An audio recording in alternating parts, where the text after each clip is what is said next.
Cooler Master adalah salah satu brand komputer atau brand gaming yang produk-produknya cukup solid. NR200P casing yang menggebrak pasar banget di segmen ITX. U3 Plus cooling pad terlama yang pernah gue punya karena ya bagus dan awet. MM720 mouse yang udah pernah lama gue bahas dan itu sampai sekarang masih tetap jadi mouse dengan shape yang paling natural yang pernah gue coba. MM711 nya juga oke, apalagi kemarin harganya sempat diskon jadi murah banget ya. MM731 nya juga bagus, belum lagi kalau ngomongin headsetnya ada MH751, MH630 dan MH670 yang bagus juga. Tapi sejauh ini keyboard dari mereka belum ada yang kasih kesan wah buat gua. Berhubung emang gua baru cobain dua doang sih, yaitu CK352 dan SK620. Sampai akhirnya gue cobain CK720 ini dan akhirnya gue ketemu sama keyboardnya Cooler Master yang bisa kasih kesan bagus buat gue. Keyboard ini kelihatan di develop cukup niat sama Cooler Master karena punya banyak detail-detail yang oke banget sih. Dari bentuknya udah kelihatan kalau dia ini layoutnya 65% exploded dengan rotary knob di ujung kanannya. Yang mana ini layout tuh cukup jarang ya dari brand komputer atau brand gaming karena biasanya mereka cuma bikin TKL full size 60% ANSI. Cuma emang sayangnya untuk shift kanannya di sini dia pakai ukuran 1,5U yang mana layout kayak gini nih standarnya itu biasanya pakai 1,75U. Jadi bakalan PR buat cari keycaps penggantinya kalau mau ganti keycaps. Tapi untuk key lainnya sih ukurannya normal-normal aja. Di sisi lain emang karena shiftnya dia pakai 1,5U jadi ada space sedikit di sebelah kanannya yang dipakai buat simpen indikator caps lock. Dan untuk keycapsnya ini katanya sih dia PBT ya, cuman gua ngerasanya kayak nggak sepadat keycaps PBT pada umumnya ya. Tapi yang jelas ini tembus RGB ya. Terus untuk case-nya ini unik karena dia itu bagian atasnya pakai material aluminium, tapi untuk bagian bawahnya masih pakai plastik dengan finishing yang udah bagus ya ala-ala Cooler Master seperti biasanya. Lengkap juga dengan kickstand 2 step. Top case-nya ini bisa dilepas tanpa menggunakan baut-bautan. Caranya pertama kita harus buka dulu rotary knob-nya. Terus kita perlu copot 10 keycaps di bagian samping kanan. Habis itu sebelah kiri itu ada semacam penutup yang mesti kita buka. Dan di dalamnya tuh ada semacam tuas kecil yang mesti kita tahan sambil geser top case-nya ke arah kiri. Ya kelihatannya emang agak ribet tapi mending kayak gini sih daripada case yang pakai klip-klipan. Meskipun di sini ya pengunciannya tuh dia kurang rapat jadi masih bisa geser-geser dikit bagian top case-nya. Karena dia ini top case-nya gampang dibuka jadi ini asik banget kalau mau bersihin keyboardnya jadi lebih gampang, nggak perlu pakai alat apapun. Yang nggak kalah menarik lainnya dari si CK720 ini adalah soal strukturnya. Untuk plate-nya sebenarnya standar sih dia pakai steel plate, nggak ada lift-nya juga, so jelas dia bukan gasket mount. Tapi di sini dia itu udah dapat silicone plate yang jadi dampener antara plate dan PCB-nya.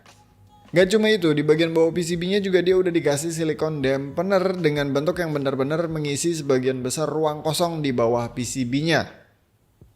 Sama kalau kalian perhatiin, ini detailnya cakep banget sih. Di silicone dampenernya itu ada logo Cooler Master dan juga pakai warna ungu yang mana itu jadi warnanya Cooler Master banget.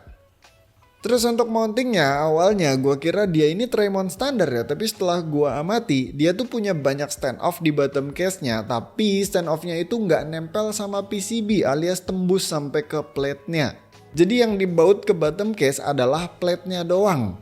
Ditambah lagi PCB dan plate-nya itu dia nggak dibaut sama sekali, terus nggak ada stand off ataupun spacer. Jadi dari situ gue bisa simpulkan kalau CK720 ini pakai bottom mount.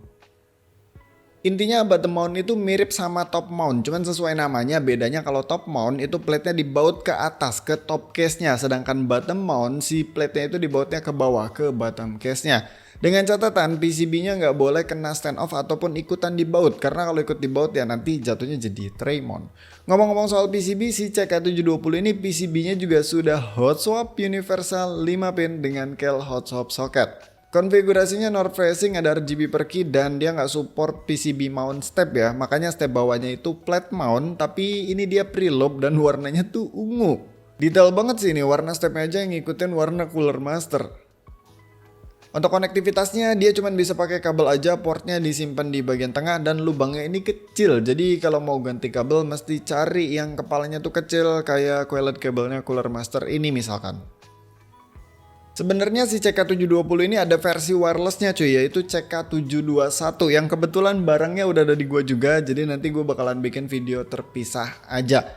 Lanjut soal switchnya, untuk switch bawahnya si CK720 ini menggunakan Keilbox V2. Ada opsi red, brown, dan juga white. Rednya itu linear, brownnya itu tactile, dan white-nya itu clicky. So mari kita typing test dulu, let's go.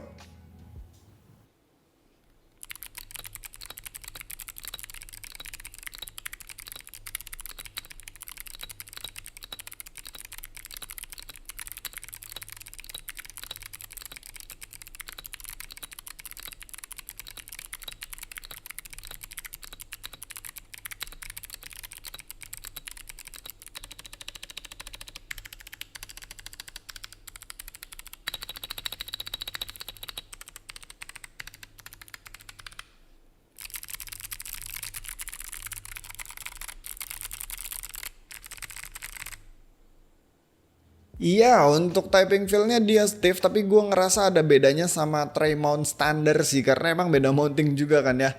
Nggak sampai soft, tetap stiff, tapi gue ngerasa stiffnya itu lebih rata di segala sisi, dan hard spotnya tuh nggak sekaku tray mount juga sih. Kalau tray mount itu kan gue ambil contoh yang 60% universal tray mount, itu kan bautnya ada banyak ya, kalau nggak salah sekitar 12 baut, tapi biasanya yang dipasang paling cuma sekitaran 6 atau 7 doang. Nah, salah satu baut yang cukup sering dipasang adalah baut yang berada di antara huruf G dan juga H. So, kalau kita bottom out di antara G dan H itu bakalan kerasa banget harshnya, kayak keras banget, kaku banget. Karena memang di bawahnya ada stand off dan itu posisinya di baut di area situ. Tapi kalau kita bottom out di area yang agak jauhan sama baut, misalkan berarti di area S, X ataupun OP, itu bakalan jadi lebih mendingan. Walaupun bedanya nggak signifikan tapi lebih mendingan. So bisa dibilang typing feel-nya tuh kayak nggak rata, nggak semua area itu harsh, nggak semua area itu kaku, nggak semua area itu berasa hard spot-nya. Sedangkan karena CK720 ini PCB-nya nggak ikut-ikutan sama mountingnya, so dia typing feel-nya berasa lebih rata. Hal ini juga ngaruh ke suara yang bikin suara itu jadi lebih rata daripada tray mount standar.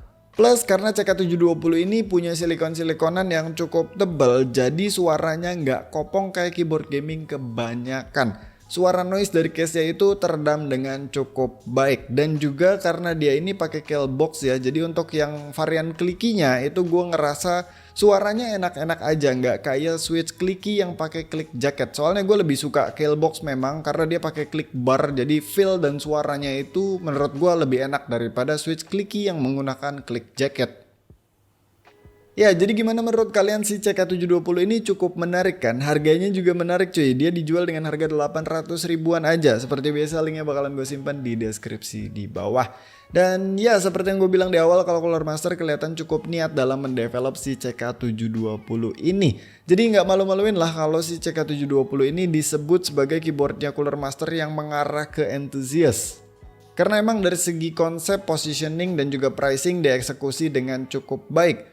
CK720 ini merepresentasikan keyboard gaming next level. Dia masih ada gaming-gamingannya kan, kayak misalkan keycaps yang tembus RGB dan north facing juga, jadi RGB-nya terang benderang. Terus polling rate-nya 1000 Hz, sudah ada anti ghosting, anti rollover dan lain-lainnya. Tapi di sisi lain dia bisa kasih typing feel dan juga suara yang lebih bagus daripada keyboard gaming kebanyakan.